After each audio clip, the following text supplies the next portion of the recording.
मेरी शादी जब भी किसी से होती तो माँ मेरे पल्लू में एक चीज गांठ लगाकर जोर से बांध दिया करती और कहती कि इसे खोलकर बिल्कुल भी मत देखना। शादी की 3 रातों तक अपने आंचल को और अपने पति के पाँव में लपेटने की कोशिश करना। अगर नहीं किया तो तुम विधवा हो जाओगी। मैंने माँ की बात को मजाक समझा। फिर 3 दिन के बाद मेरी माँ ने जो कहा, मेरे पैरों तले से जमीन निकल गई। क्योंकि मेरा पति तो मैं बहुत ज्यादा परेशान रहती थी, क्योंकि मेरे पिता का रवैया बिल्कुल भी अलग था। मेरी माँ और मेरे पिता में अक्सर लड़ाइयाँ होती रहती थीं। वजह क्या थी? इस सब चीज से हम बिल्कुल अनजान रहते थे। मेरा नाम शीतल है। हम 5 बहनें हैं और मैं सबसे छोटी हूं। हमारा कोई भाई नहीं है। मेरे बाबा अक्सर ही घर से बाहर रहते। जब भी घर आते तो माँ की उनके साथ लड़ाई होती, जिसके कारण वह घर आना पसंद न करते।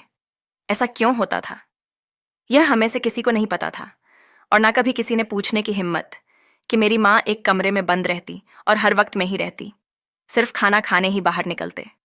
सारा दिन सारी रात को अंदर न जाने क्या करती थी, और मैं हैरत में रहती कि कैसे कोई सारा दिन एक जगह बंद रह सकता है। मैं कई बार उसे कमरे की तरफ क्या करती है। ऐसा कौन सा काम है जो हमेशा कमरे में ही बिजी रहती है? मैं अपनी माँ को लेकर बहुत ज्यादा परेशान रहती थी, क्योंकि वह अक्सर कमरे में ही हमेशा बंद रहती थी, अपने आप को कमरे में बंद करके रखती थी। यही सोच मुझे उनके कमरे में जाने पर मजबूर करती थी, और मैं हमेशा हैरान रह जाती कि मेरे वहां पहुंचने से पहले ही माँ बाहर आ जाती। आज मैं फिर से वहां जाने का इरादा कर रही थी, लेकिन मैं सोच रही थी कि अंदर कैसे जाऊं जिससे मन को खबर ना हो। आखिर कैसे हो जान लेती है कि उनकी तरफ कोई आ रहा है। मैं काफी देर से कमरे में थी जब मुझसे मिलने बड़ी बहन कमरे में आई। मैं उसे देखते ही बेड पर बैठ गई, क्योंकि देखने पर हैरान हुई। आरती, क्या तुमने भी माँ की तरह कमरे में बंद रहना शुरू कर दिया है? उसके पास खड़ी हो गई। नहीं शीतल, मुझे कमरे में कैद रहने की क्या जरूरत है? मुझे भला क्यों खुद को कमरे में कैद करूंगी? आप सबके होते हुए मुझे क्या जरूरत है तन्हाई में वक्त काटने की? वह तो बस मेरे सर में दर्द था, इसलिए यहां थी, और मैं तो ऐसे ही कुछ सोच रही थी। तुम बताओ, कुछ काम था क्या? मैंने प्यार से बताते हुए शीतल से कहा। आखिर में बात बदल डाली। मैं जानती थी यह मेरी बहन है। मुझे समेत यह भी मन और बाबा के झगड़े से परेशान रहती थी, और इससे ज्यादा तकलीफ हमें माँ के यूं अकेले कमरे में बंद रहने पर होती थी। यह हमेशा कुछ भी ना कहते, हर वक्त गुमसुम सी रहती। फिर चाहे हम उनके सामने ही क्यों ना हो, वह ऐसे ही होती जैसे तन्हा बैठी हो, कुछ बात ना करती, खामोशी से बैठी रहती है, और इसी तरह खामोशी से कमरे में चली जाती। शीतल, तुम ऐसे कमरे में बंद मत रहा करो। मुझे फिक्र होती है कि कहीं तुम्हें माँ की तरह तन्हा रहने की आदत ना हो जाए। वह मुझे गले लगाते हुए बोली। अच्छा ठीक है, चलो बाहर चलते हैं। मैं उसे लेकर कमरे से निकल आई। किचन में मेरी 3 बहनें खान की तैयारी कर रही थी, और बाकी एक भी वहीं बैठी थी। मैं भी काजल को लेकर वहीं बैठ गई और इससे बातें करने लगे। अभी कुछ देर हुई थी जब दरवाजे पर किसी की आने की आहट सुनाई दी, तो इससे पहले कोई और दरवाजे की तरफ जाता तो मैं हाथ से इशारा किया कि मैं देखती हूं। दरवाजे पर खड़े होते हुए ही मैं हमेशा की तरह पहले पूछना सही समझा। कौन है बाहर? मैं अंदर से दरवाजे के पास ही खड़ी पूछ रही थी। मैं हूं, दरवाजा खोलो बेटी, तुम्हारे पिताजी की आवाज पर। मैंने तुरंत से दरवाजा खोल। मुझे हमेशा उनके आने पर खुशी होती। मुझे उनसे बहुत प्यार थी। अभी भी मैं खुश हो रही थी कि वह आए। मैं मुस्कुराते हुए उनके सीने से लगी तो उन्होंने प्यार से सर पर हाथ फेरा। पिताजी हम सबसे बहुत प्यार करते थे, हमारे हर चीज का ख्याल रखते हैं, मगर फिर भी मन उनसे खुश न रहती थी। और ऐसा क्यों होता यह हमें नहीं पता था। पिताजी मुझे पूछने लगे कि तुम्हारी और बाकी बहनें कहाँ हैं। उन्होंने अंदर आते ही पूछा। अंदर ही है, खाना बना रही है। मेरे बताने पर वह मुस्कुराए। उन सब से भी वह बहुत प्यार से मिले जैसे कि मुझे मिले थे। हम सब बहाने उनके पास थे, लेकिन तभी मन वहां आ गए, और फिर उन्होंने हमेशा की तरह पिताजी को जाने को कहा, जिस पर थोड़ी देर तक वह बहस करते रहे। फिर माँ के आगे हार मानते हुए एक बार फिर हम सबके सर पर प्यार से हाथ रखते हुए चले। माँ चिकती हुई कहने लगेगी, अगर दोबारा से वह व्यक्ति अंदर आया तो दरवाजे मत खोलना। माँ बहुत गुस्से से बोली, मगर इसमें से मेरी एक बहन माँ से पूछने लगी कि माँ आखिर क्यों वह मेरे पिताजी हैं? वह हम सबसे मिल सकते हैं, उनको किसी की इजाजत लेने की क्या जरूरत है? मेरी माँ गुस्से से बोली कि उन्हें मिलने नहीं जरूरत है। हमसे मिलने के लिए मुझे उनकी बात पसंद नहीं आई तो जल्दी से पूछ बैठी, जिस पर वह गुस्से से मुझे घूरने लगी। छोटी हो तुम, अभी शीतल नहीं समझ सकोगी, इसलिए दूर रहो। इन सब मामलात से काजल खाना बन जाए तो मुझे बता देना। इतना कहकर और फिर वह कमरे में वापस चली गई। दीदी माँ ऐसे क्यों करती हैं? आप तो बड़ी है, आप ही बता दे इस बारे में। मैं भी सवाल अपनी बड़ी दीदी से किया, जिस पर वह रुक मोड़ कर काम करने लगी। जब काफी देर तक उन्होंने जवाब नहीं दिया तो मैं वापस कमरे में आ गई। अब मुझे पता लगाना था कि वह ऐसा क्यों है। मेरा दिमाग बहुत जोरों से चल रहा था, मगर कुछ भी समझ नहीं आ रहा था। मैं कमरे से निकलती बहुत शक्ति से कम रखती हुई माँ के कमरे की तरफ जा रहे थे। कम इतने आहिस्ता राती कि मुझे खुद भी उनकी आवाज नहीं आ रही थी, मगर फिर भी माँ कमरे से निकल आई और मुझे गुस्से से घूमने लगी। तुम सुधरोगी नहीं, शीतल, इसलिए किसी दिन नुकसान उठाओगी। मुझ पर बरसती और अपना गुस्सा उतारने लगी और वापस चली गई। मुझे बहुत ज्यादा रोना आ रहा था। मैं वहां से चली आई। उसी तारा दिन गुजर रहे थे, माँ का वही रवैया रहा, मगर उसे दिन के बाद पिताजी ना आए। फिर एक दिन अचानक ही पिताजी आए और आते ही हम सबसे कहने लगे, तुम में से किसी को मेरे साथ चलना है तो बताओ, मैं आज के बाद यहां नहीं आऊंगा। वह गुस्से से बोले तो हम सब एक दूसरे को देखने लगे। इससे पहले हम कुछ कहते माँ ने मना कर दिया और उन्हें हमसे ऐसी उम्मीद रखने से बाज रहने को कहा। एक बात याद रखना, तुम सब कभी, अगर तुम्हारी माँ तुम्हें कुछ ऐसा करने को कहे जो अजीब हो, जो तुम्हें बहुत ज्यादा अजीब लगे, जिस पर दिल ना माने, तो वह काम हर किसी नहीं करना, वरना नुकसान उठाओगे। ऊपर वाले पर यकीन रखकर चलना। मेरी प्यारी बेटियों, कभी अपनी माँ पर विश्वास न करना। वह हमें समझाते हुए चले गए। मेरी सोच तो उनकी आखिरी बात पर अटक गई। माँ पर यकीन नहीं करने को क्यों कहा? उन्हें मुझे क्या बताना था कि वह हकीकत जानते थे और वह सही कह रहे थे। उन पर यकीन करने को हमारा नुकसान ही हुआ। अगर यह बात उसे वक्त अक्ल के पर्दों से हजारों मील दूर थी। वह तो चले गए थे, मगर मुझे एक नई सोच दे गए थे, जिसे मैं अक्सर सोचती रहती कि उन्होंने ऐसा क्यों कहा। दिन हफ्ते में और हफ्ते महीना में गुजरते चले गए। बड़ी बहन के लिए रिश्ता आ गया तो माँ ने हाँ कर दिया। वह बहुत अच्छे लोग मालूम लग रहे थे। शादी के दिन करीब आने लगे थे। शादी की तैयारी माँ ने खुद की थी और शायद पिताजी को खबर नहीं होने दिया था, क्योंकि वह नहीं आए। बारात वाले दिन विदाई से कुछ वक्त पहले माँ कमरे में आए। उनके हाथ में कुछ था जिससे वह दुपट्टे की वोट में छुपा रही थी। या 3 रातों तक नहीं खोलना और हर रात पति के पैरों से बांध कर रखना। अगर तुमने ऐसा कुछ नहीं किया तो याद रखना, तुम विधवा हो जाओगी। माँ की ऐसी बातें सुनकर मैं उन्हें देखते रह गई। बाद यह कैसे मुमकिन था कि एक छोटी सी चीज किसी को मरने से रोक सके, या कैसे हो सकता है? माँ, मैं नहीं मानते, और वैसे भी जिंदगी और मौत तो भगवान के हाथ में होती है। मैंने कहा, दीदी इसे तुम खोल दो, ये सब कुछ गलत है। मैं अपनी दीदी के करीब होते हुए बोली, मगर माँ ने मेरा हाथ पकड़कर मुझे रोक दिया। मैंने कहा था, शीतल, तुम अभी छोटी हो, इन सब मामला से दूर रहो, मगर तुम बहुत जिद्दी हो और इसी जीत की वजह से तुम किसी दिन नुकसान उठाओगी। वह कहकर बरसाती नजरों से मुझे देखती हुई बोली तो मैं डर गई और पीछे वापस उसी जगह खड़ी हो गई जहां पहले खड़ी थी। माँ चली गई।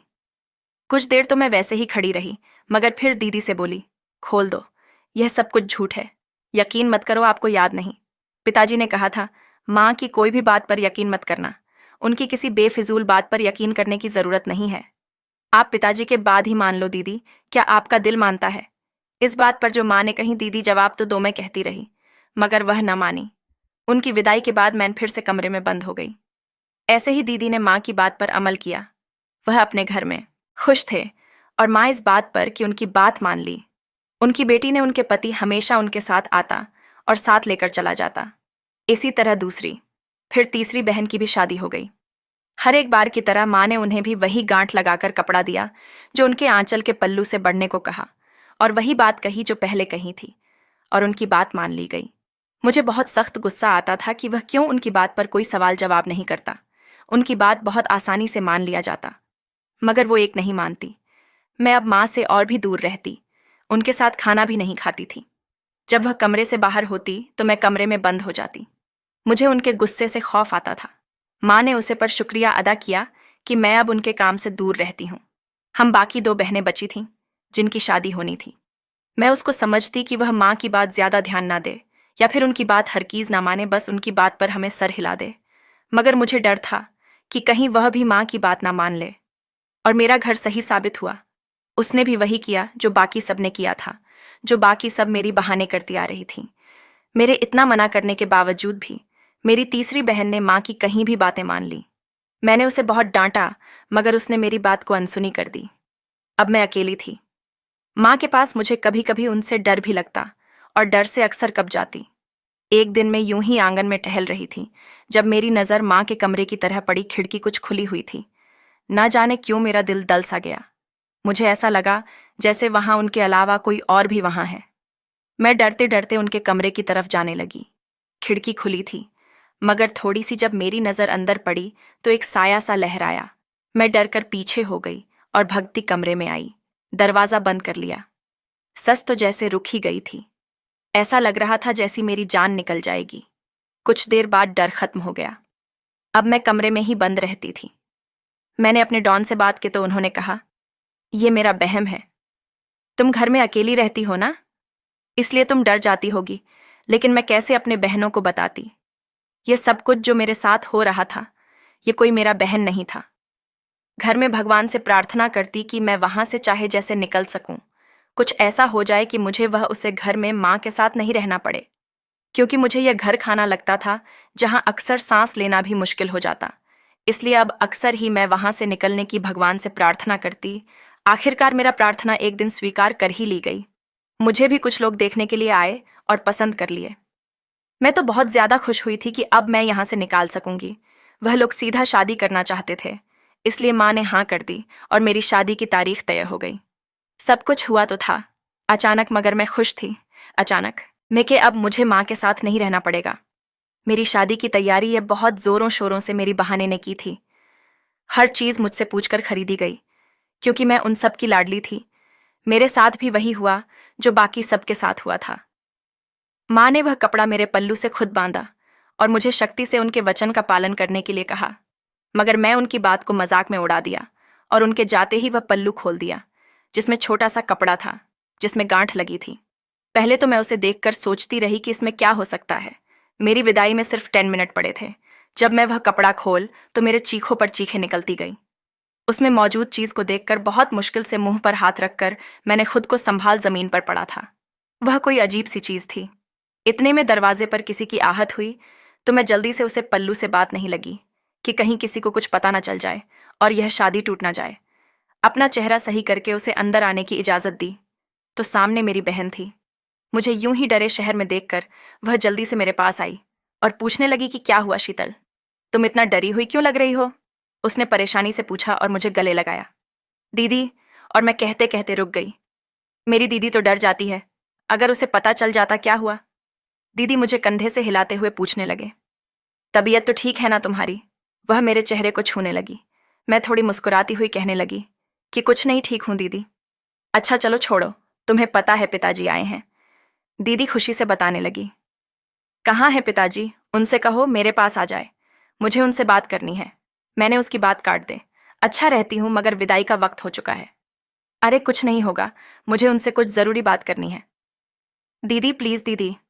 शीतल की बात सुनकर वहां से चली गई। कुछ देर बाद पिताजी कमरे में आए तो मैं भागकर उनसे लिपट गई और रोने लगी। पिताजी पूछने वालों की, शीतल क्या हुआ? मेरी लाडली, रो क्यों रही हो? फिक्र ना करो, मैं मिलने आता रहूंगा। मैं तुमसे तुम्हारे ससुराल में भी मिलने आता रहूंगा। तुम बस रोना नहीं। पिताजी मुझे चुप करते रहे। मैं आंसू साफ करते हुए दीदी से कहा कि तुम बाहर चली जाओ, मुझे बाबा से कुछ जरूरी बात करनी है। मैंने दीदी को बाहर भेज दिया और उसके जाते ही आंचल का पल्लू खोल। यह क्या है? जब बाबा कुआं कपड़ा दिया तो वह मुझसे पूछने लगे, मगर खोलकर देखने पर वह भी डर गए। यह सब तो विदाई होने से पहले दिया था माँ ने, और कहा था कि इसे 3 रातों तक अपने पति के पैरों से बांधना, वरना विधवा हो जाओगी। पिताजी, या क्या है? मुझे डर लग रहा है। इससे मेरी बात पर वह अफसोस से सर दिला दिए। बैठो यहाँ। उन्होंने पास पड़ी कुर्सी पर मुझे बैठने का इशारा किया तो मैं बैठ गई और वह भी पास बड़ी कुर्सी पर बैठ गए। मैं और तुम्हारी माँ खुशबू और जिंदगी गुजर रहे थे। मुझे बेटियां बेहद पसंद थीं, मगर तुम्हारी माँ को बेटे की ख्वाहिश थी। हर बार बेटे की ख्वाहिश करती, मगर हर बार बेटी की पैदाइशी पर मायूस हो जाते। पहले पहले तो उसने प्रार्थना करनी जारी रखा, मगर फिर कुछ औरतों के कहने पर वह तांत्रिक और जादूगरों के पास जाने लगे। मैंने उसे बहुत मन किया और कहा कि भगवान से मांगो, इसमें कोई शक नहीं कि उसे बेहतर और कोई नहीं दे सकता। वह जीत पर आ गई। उसी रात के दौरान उसका जाना एक तांत्रिक बाबा के पास हुआ। वह तांत्रिक बाबा उसे तरह तरह के मंत्र और टोटके बताता और आदेश का पालन करने को खत, जिस पर वह पालन करते मुझे सख्त गुस्सा आता, मगर वह मेरी एक ना सुनती। मुझे बहुत वक्त बाद पता चला कि वह जी तांत्रिक से मिलती है। वह काले जादू का माहिर है और उसे भी जादू सिखा रहा था। मैंने फिर उसे समझाया और इन सब से दूर रहने को कहा। लेकिन तुम्हारी माँ कहाँ मानने वाली थी। मेरी एक बात नहीं सुनी और अपनी जीत के आगे आहिस्ता आहिस्ता वह खुद भी काला जादू करने में माहिर होने लगी थी। जब मुझे पता चला तो मुझे बहुत भारी सदमा लगा। अखिल नहीं हुआ था कि वह ऐसा कर सकती हैं और मेरे बात टाल ही नहीं सकती थी, मगर टालने लगी। मैं जब भी उसे समझाना बदलने की कोशिश करता तो वह मुझसे लड़ने लगते। इसलिए मैं घर छोड़कर चला गया। मुझे लगा कि इससे वह सुधर जाएंगे, मगर अफसोस वह अभी तक नहीं सुधरी। मेरे लाख समझाने पर भी उसे पर कोई असर नहीं हुआ और काले जादू की वजह से उसका सुकून अब खत्म हो चुका है। इसी वजह से वह दुनिया से थक चुकी है, इसलिए कमरे में बंद रहती हैं और गुस्सा करती हैं। तुम या फेंक दो और इस पर ज्यादा ध्यान न करना। बेटा, मुश्किल का हाल भगवान के सिवा किसी के पास नहीं होता है। चलो, अब विदाई का वक्त हो गया है। उन्होंने कहा और मुझे लेकर बाहर चले गए। मैंने वह कपड़ा वही बड़े कूड़ेदान में फेंक दिया। वह कुछ अजीब सा था, जिस पर धागे लपेट थे और खून लगता, जैसे कोई अजीब सा कोई चीज हो। विदाई के बाद में जब ससुराल गए तो सबने प्यार से मेरा स्वागत किया। मैं अपने ससुराल में खुश थी। माँ मुझे बार बार पूछ रही थी कि मैं उनके वचन का पालन कर रही हूं या नहीं, और मैं हर बार बात बदल देती। शादी को 1 हफ्ता हो चुका था। मेरे पति मेरे साथ खुश थे और भगवान की कृपा से सही सलामत है। मैं घर आए तो माँ ने मुझ पर गुस्सा किया। मैंने उनकी बात पर ज्यादा ध्यान नहीं दिया, जिस पर मैंने उन्हें समझाया कि मुझे ऊपर वालों पर यकीन है, वह कुछ बुरा नहीं करेगा। आप भी उन पर यकीन रखें। मेरी बात वह नहीं समझी, मगर मुझे उम्मीद थी कि वह एक दिन समझ जाएंगे। मेरी बहन को उसके पति ने छोड़ दिया कि वह काला जादू करती है। मुझे इसका अफसोस हुआ कि उनकी जिंदगी एक गलत काम की वजह से बर्बाद हो गई, मगर अब क्या हो सकता था। मैंने बाकी सब बहनों को समझाया तो वह मेरी बात मान गई। फिलहाल मेरी बात समझ गई और इस तरह बाकी दीदी ने ईश्वर से अपने किए पर पछतावा जाहिर किया और रो रो कर माफी मांगी कि वह अब ऐसा नहीं करेंगे। बेशक भगवान माफ करने वाले हैं। मासी अब कुछ कुछ समझ चुकी थी, इसलिए पिताजी को मैं घर वापस आने पर राजी कर लिया और वह वापस घर आ गए थे। मेरी बड़ी दीदी उदास रहती, बाकी सब अपने घर खुश नहीं रहती, मगर सुकून से थे। मैं बहुत खुश थी कि मैं ऊपर वाले पर यकीन रखती हूँ और उसी से प्रार्थना करके अपनी खुशी और सुकून मांगती हूँ। काला जादू एक ऐसा पाप है जो इंसान का सुकून छीन लेता है, हंसती खेलती जिंदगी बर्बाद करके रख देता है। मेरी माँ का सुख सुकून सब कुछ उसे काले जादू ने छीन लिया था, जो उन्हें धीरे धीरे अब समझ में आने लगा था। लेकिन जब उन्होंने माफी मांगी तो उन्हें सुकून मिलने लगा था। इसलिए अगर कोई भी गलती करता है तो अगर वह अपने गलती एक्सेप्ट कर ले तो उसे धीरे धीरे खुशी मिलने लगती है। अब मेरी माँ हम सबसे माफी मांगकर और मेरे पिताजी से माफी मांगी और उनसे कहने लगी कि मुझे माफ कर दो। मैं आपकी बात एक न माने और मैं कहाँ से कहाँ पहुंच गई। उसे तांत्रिक के चक्कर में मेरी माँ ने 3 बहनों की जिंदगी खराब करके रख दी और मैं पिताजी की बात मानकर अपनी जिंदगी को सुकून के रास्ते पर चल दिए। मैं तो अपने परिवार में बहुत खुश थी। धीरे धीरे जैसी काला जादू खत्म होने लगा, मेरी तीनों बहनें अपने जिंदगी में धीरे धीरे खुश रहने लगीं और मेरे माँ पिताजी वह दोनों भी एक दूसरे के बात मानकर खुश रहने लगे। धन्यवाद दोस्तों वीडियो कैसा लगा कमेंट करके जरूर बताना। वीडियो को लाइक और चैनल सब्सक्राइब कर देना।